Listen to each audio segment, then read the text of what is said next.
What's up guys, it's your boy Kirby giving you guys a video. Today we're going to be going over the Zoro versus Koala matchup.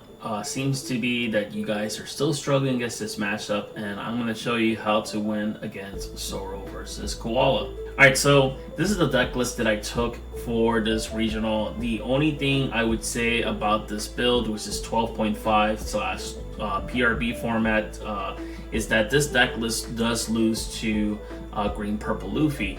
There's just not much we can do against that matchup, which makes it any better. So in my online regional, I did lose to 2, and that's kind of unfortunate because that's the only way you kind of lose. You do pretty well into everything other than green purple Luffy, but that's not the case that we're talking about today. We're talking about Zoro. For those who are struggling against Zoro, I'm going to show you how to beat Zoro in this matchup, and the key is Kuma. Kuma is your key to win this matchup.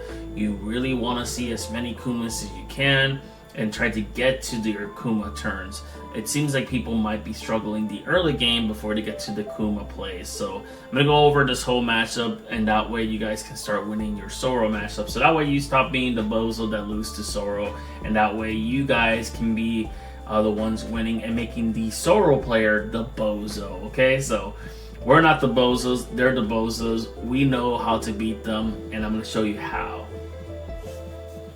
Alright, so I'm going to go ahead and shrink this deck list so that way it's not in the way. If you do need to look at the deck list, please go ahead and look at the video earlier before I switch over to this. So I'm going to go ahead and start playing the video. I might skip through some of the turns just to fast forward, because there's not a way for me to fast forward or put this in 2x speed. So he goes ahead and starts off going first. He won the die roll, so he goes first for his curve. That's understandable. So in this case, for us, we are trying to fetch Kuma.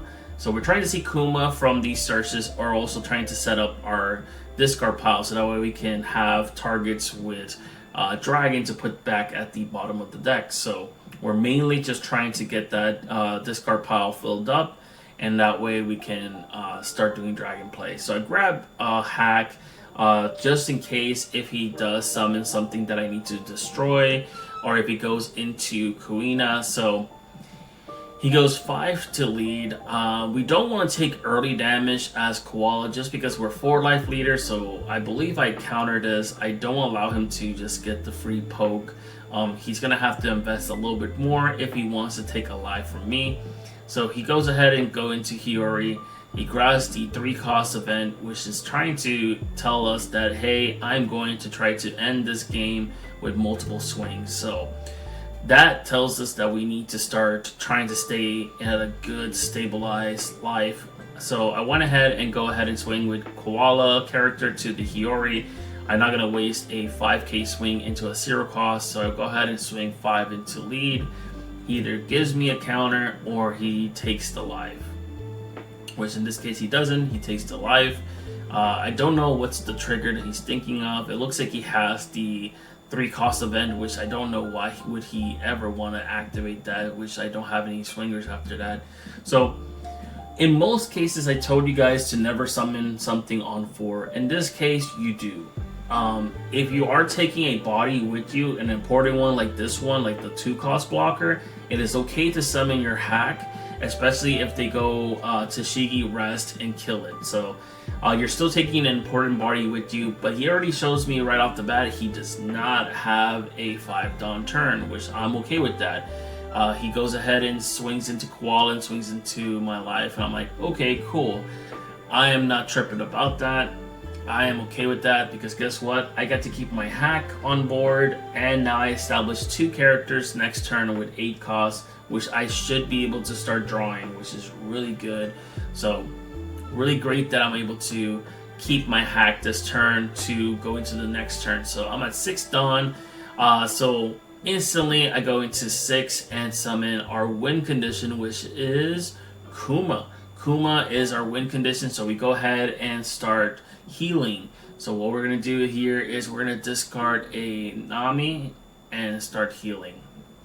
So the counter argument would be, so not to spoil what's going to happen ahead of time, but I think I should have just kept the Nami in hand and discarded the Kuma because I do have a Kuma in hand, but I didn't want to spoil that. But I went ahead and swing 5. So my theory is that if he has Tashigi or anything like that in his hand, this hack is going to get rested. So I need to put some value on him and try to swing with the hack. If he's gonna kill it, he kills it. So I need to get some value out of it. So I go ahead and swing 5 with leader, swing 5 with hack. Like I say, if it dies, cool. I take something with me. So I'm not even upset about that. So I believe he gorilla swings into the hack, which I'm okay with that, and I take the body with me. And then he swings again, and then I check my discard pile to see if I have anything that's important to bring out with Dragon, which I don't. I don't have a good card to summon, so I go ahead and discard Kuma and then take life. So that way I can establish the Kuma next turn. But let me go ahead and pause here. There was no reason for me to do that. Prior to that turn, I could have just go Kuma, discard Kuma, and then still keep a 1k with Nami. So there was no point of doing that specifically. So I would say that's one mistake I did this game, where it was not needed to discard a Nami. I could have discarded Kuma for Kuma, bring out the Dragon later on. So there's no reason to do that. So just keep in mind, you can do that if you don't have Kuma in your discard pile and you just drew into it, you know, from your life or swing or anything like that. You can do that. Maybe I didn't have it in hand. Maybe I got it from the draw that I did with Koala. So maybe that's the reason why I didn't discard it, because there was no reason to discard Nami right there if I just didn't have it. So maybe I drew into the Kuma. But besides that, we already have it established on the discard pile, and we bring it out with Dragon. So once again, we heal here, so that way we can stay at 4 life, and that way we can start mitigating the fact that, like, hey, he is not going to be able to keep doing damage to us. We're going to undo the damage. So we swing 5, we have 2 characters with 8, we draw a card, bam, he gives me a 2k, which is really good information, and then we swing 7, so he is now down to quite a bit of low life. And guess what? We're still at 4. We've been still at 4 for the longest time, so we still are doing pretty well. He is going to his 9 Dawn turn, which he summons Mihawk here. And then remember, if they summon a big character, you have to let it resolve first, and then you do leader effects. So go ahead and use leader effects, so that way he can take his life. He is now down to 2 life on his side of the board, and I'm still at 4. So once again, we're getting our opponent very, very low just by doing what we normally supposed to be doing, just summon Kumas as much as possible. So I believe he goes into swinging 7 to my life, which in theory we don't want to be able to take too much damage, especially going to 2 life. If he decides to just ignore the Kuma, then we don't want to be going to 2 life. So this is a crucial point. We want to stay at least at 3 life. We know that there's going to be a big swing going into our life next turn, or depending if he has the 3 cost event, which he did search it, he could go 2 times if he wanted to. But he decides to go a big number into, I believe, to Kuma. So once again, we're okay with the fact that Kuma is going to die here. If we have a dragon in our hand, let it go. So basically, we just heal and then we just draw a card through Baby 5. So technically, the killing of Kuma is just a draw card for us for that turn. So yeah, not bad. So instantly, I see in my hand I have Dragon. So I believe I go ahead and summon Dragon. Actually, no, I don't show Dragon yet. I actually go 8 into his his Cavendish. His Cavendish, I tried to try and hit to see if he gives me a block here or he lets it go, because Cavendish is a problem, so we need to get rid of it. So boom, he lets us take it, and then that way we can start doing what we need to do without him getting free Dawn back. So we're going to bring back the Kuma that he just killed last turn, and guess what? We're gonna go back to 5 lives. So we never lost a life in this game as long as we kept on doing the same game plan, which is just summoning Kuma. So we go ahead and summon Kuma, and obviously we discard a card so that way we can heal. Bam, we're back at 5 life. And guess how many life he has? 2. So he has 2 life. We don't have to worry about it. We've been straight up doing okay this matchup with just spamming Kumas. So he blocks. I'm okay with that.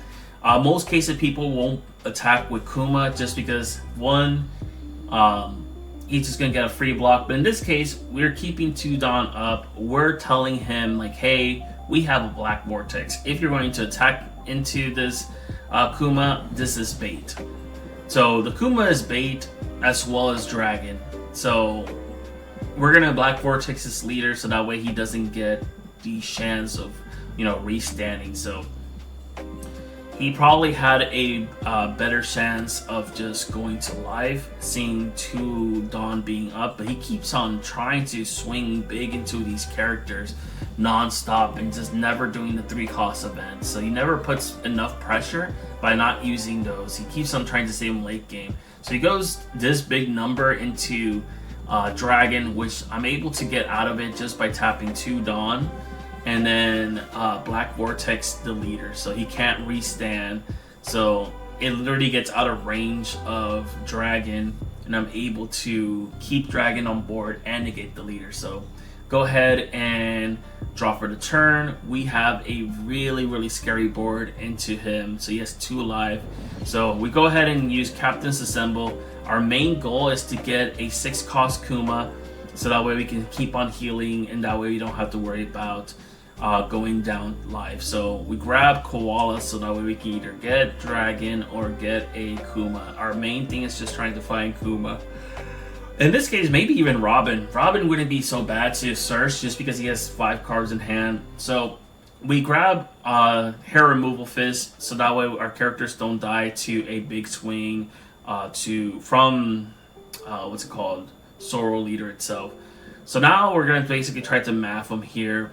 We have 8 Dawn remaining, and then I believe the first swing is going to be 6. So the reason why I swing 6 with leader is because 1, I want to see if he takes this, 2, if he gives us a 2k. So the main reason why I'm swinging 6 is for those 2 reasons. So we're still doing math. We're trying to figure out if we can do maximum amount of damage against them. So I feel like I should just fast forward this, but no. Okay, so we go ahead and swing 6. We have 2 characters with 6. 6. We have 2 characters at 8. We're gonna draw. So he gives us a 2k just like I wanted. So I'm like, okay, cool. I got what I wanted with that 6k swing. I'm never gonna swing below 8, so that way I can still get the blocker while attacking. So we're gonna swing 9. Once again, if he decides to block, he has to give me a 2k and a block. He takes the 9. Guess what? We still have enough Dawn to swing another 9 with Kuma. He takes it.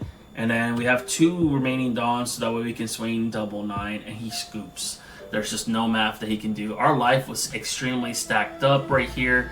I'm going to go ahead and pause it here. Let me see if I can show my life. My life was crazy. What was it? Black Vortex to negate something. We have we had almost all triggers. We had Captain's Assemble at the end. We had Nami. So our life was just extremely crazy. So even if we lost our whole entire board, our life would have made it up. So once again, I just wanted to showcase this matchup to you guys because some of you guys are still losing to Zoro. Just keep spamming your Kumas. That is your way to win. Kuma is the key to win against the Zoro matchup. Hopefully you guys learned something from this game.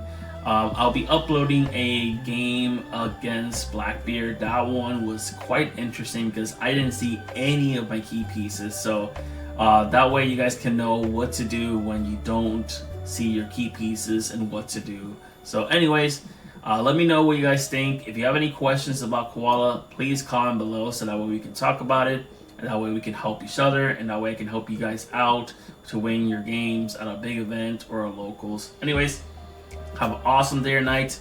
Peace.